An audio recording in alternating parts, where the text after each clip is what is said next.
Hello बच्चों, YouTube channel गणित गगन में आपका स्वागत है।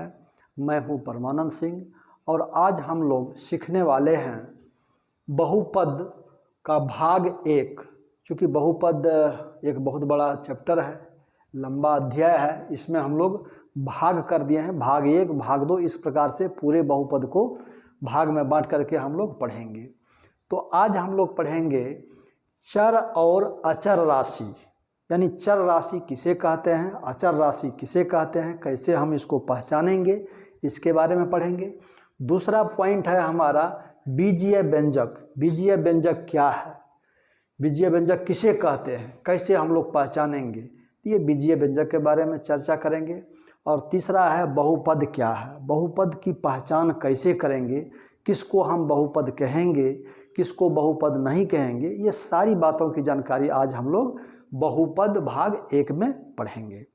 ठीक है, तो चलिए हम लोग शुरू करते हैं। पहला, चर और अचर राशि।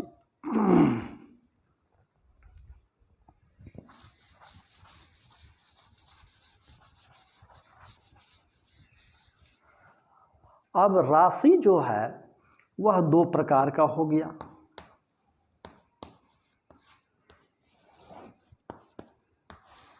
राशि को हम लोग दो भाग में बांट दिए। एक हुआ चर राशि, चर राशि, और दूसरा हुआ अचर राशि।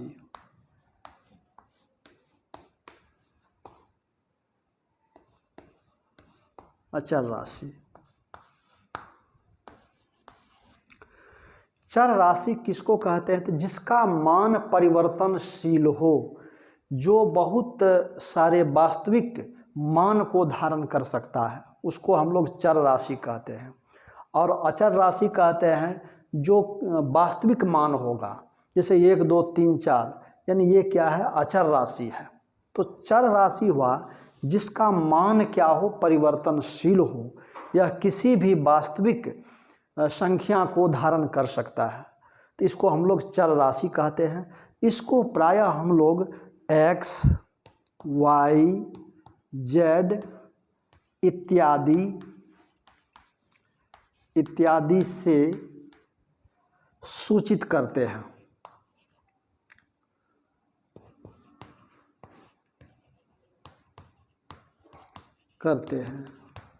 और अचर राशि में इसका मान परिवर्तनशील नहीं होगा, जो भी वास्तविक संख्या है वह सभी अचर राशि है।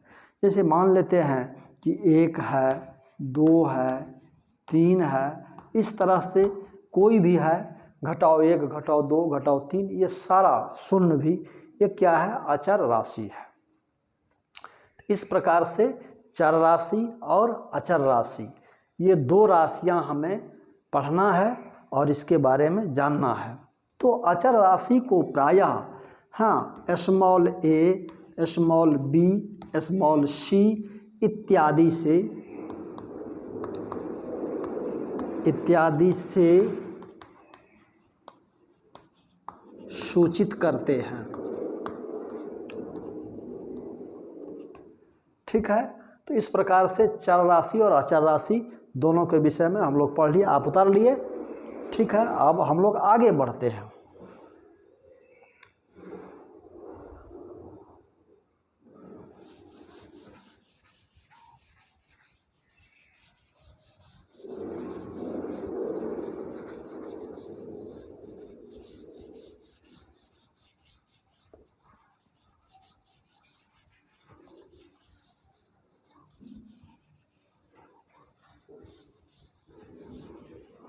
अब हम लोग ये चर और अचर राशि से मिलकर के बीजीय व्यंजक का निर्माण होता है। चर और अचर राशि दोनों को मिला करके बीजीय व्यंजक का निर्माण होता है। अब दूसरा टर्म था हमारा बीजीय व्यंजक। बीजीय व्यंजक, बीजीय व्यंजक।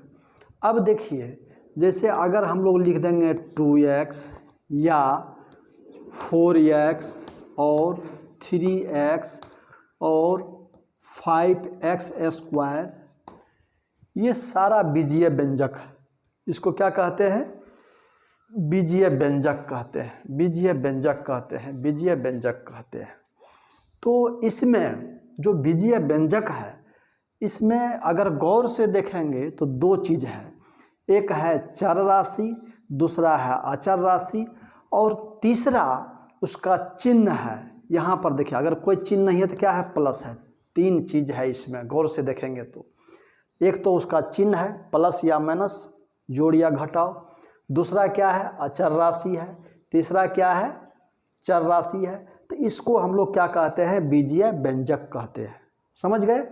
उसी प्रकार से ये चार है, चार में क्या है, प्लस है, जोड़ है, और ये चार क्या है, अचर राशि है, एक्स क्या है, चर राशि है। तो इस प्रकार से ये क्या हुआ, बीजीय व्यंजक हुआ। यहाँ भी हम लोग इस प्रकार से देखेंगे। अगर देखेंगे -5x, अब यहाँ पे देखेंगे इसका चिन्ह क्या है, घटाव, माइनस है। ये क्या है, अचर राशि है, ये क्या है, चर राशि है।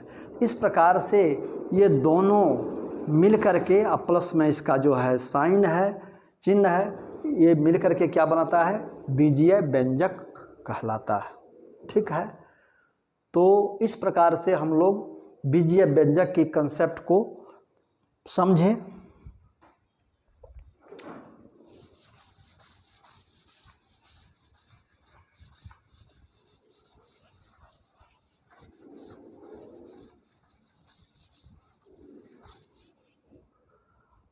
अब है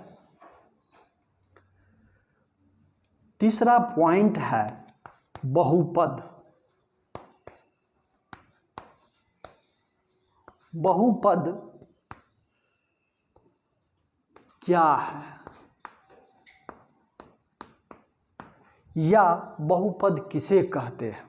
तो देखिए, होता है कि वैसा वह बीजीय व्यंजक, अभी तुरंत व्यंजक पढ़ चुके हैं, बीजीय व्यंजक, वह बीजीय व्यंजक जिसके चर राशि पर जो घातांक होगा वह क्या होगा, पूर्ण संख्या होगा, उसे हम क्या कहेंगे, बहुपद कहेंगे। इस बात को आप लिख लीजिए, एकदम बहुत बढ़िया से नोट कर लीजिए। वह व्यंजक, वह बीजीय व्यंजक, बीजीय व्यंजक, वह बीजीय व्यंजक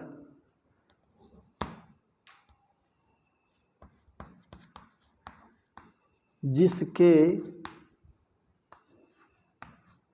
चर राशि का घातांक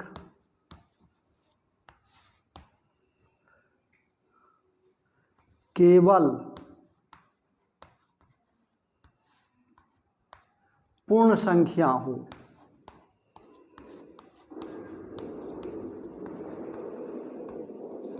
पूर्ण संख्या हो,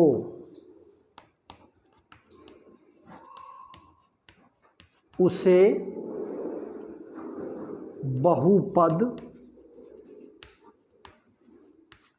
कहते हैं। ठीक है। वह बीजीय व्यंजक जिसके चर राशि का घातांक केवल, देखिए केवल लगा हुआ है, पूर्ण संख्या के अलावा कोई भी घातांक नहीं हो सकता है, तो केवल पूर्ण संख्या हो उसे बहुपद कहते हैं। अब यहाँ पर मान लेते हैं कि पूर्ण संख्या क्या है, इसको हम लोग देख लेते हैं। तो देखिए, पूर्ण संख्या यहाँ ही देख लेते हैं, जैसे आज से पहले हम लोग नहीं पढ़े, तो यहाँ हम लोग देख लेते हैं कि पूर्ण संख्या क्या है। तो शून्य से शुरू होने वाला, शून्य, 1, 2, 3 अनंत तक, ये क्या होगा, पूर्ण संख्या है।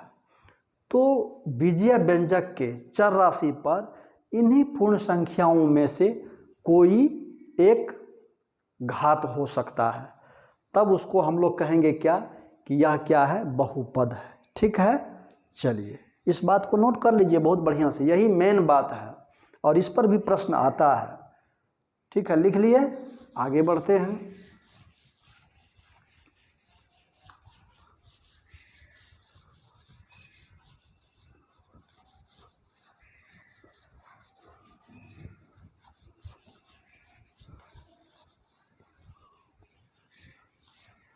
अब इसमें एक प्रश्न हम लोग देते हैं। प्रश्न है, निम्नलिखित में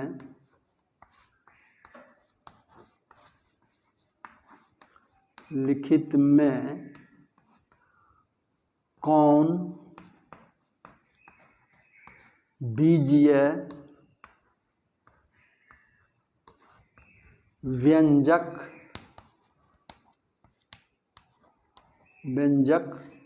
बहुपद है?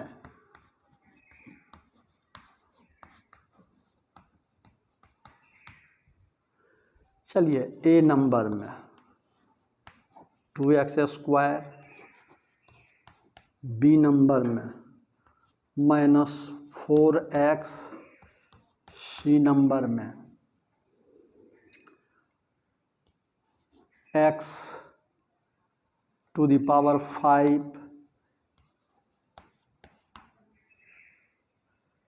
डी नंबर में x⁻⁻1। तो अब देखिए, और ई नंबर भी कर दीजिए, x⁻⁻½ आधा, f में कर दीजिए √x। चलिए, अब अगर देखेंगे कि कौन इसमें हमारा बहुपद है, कौन बहुपद नहीं है, तो देखिए ये हमारा क्या है, अचर राशि है, ये क्या है, चर राशि है, और ये दो पूर्ण संख्या है, तो ये हमारा बहुपद है। अब देखिए यहाँ निगेटिव है, इससे कोई मतलब नहीं है, ये माइनस है, ये क्या है, अचर राशि, ये चर, इस पर कोई पावर नहीं है, कोई घात नहीं है, तो एक है, एक हमारा क्या है, पूर्ण संख्या है, तो यह भी बहुपद होगा। x⁵ 5 क्या है, हमारा पूर्ण संख्या है, यह भी बहुपद होगा। लेकिन डी में x पर देखिए -1, ये -1 घटाओ 1 जो है, ये हमारा पूर्ण संख्या नहीं है, इसलिए ये बहुपद नहीं होगा। अब देखिए x⁻⁻½ है, यह भी बहुपद नहीं होगा, क्योंकि घटाओ आधा -½ ये पूर्ण संख्या नहीं है। और इसको अगर हम लोग देखेंगे तो अगर स्क्वायर रूट है तो इसको हम लोग हाफ पावर करते हैं, तो आधा 1/2 यह पूर्ण संख्या नहीं है, तो यह भी जो है हमारा बहुपद नहीं होगा। तो हम आशा करते हैं कि बहुपद की कंसेप्ट आपको समझ में आ गया होगा और हम लोग पहचान लेंगे कि कौन बहुपद है, कौन बहुपद नहीं है। ये कंसेप्ट आपको समझ में आ गया होगा तो हमारे वीडियो को लाइक कीजिए, अगर न्यू है तो सब्सक्राइब कीजिए, क्योंकि जब भी आगे वीडियो बनाएंगे तो आपके पास पहुंच जाएगा, और इसे शेयर कीजिए। धन्यवाद। Have you nice day.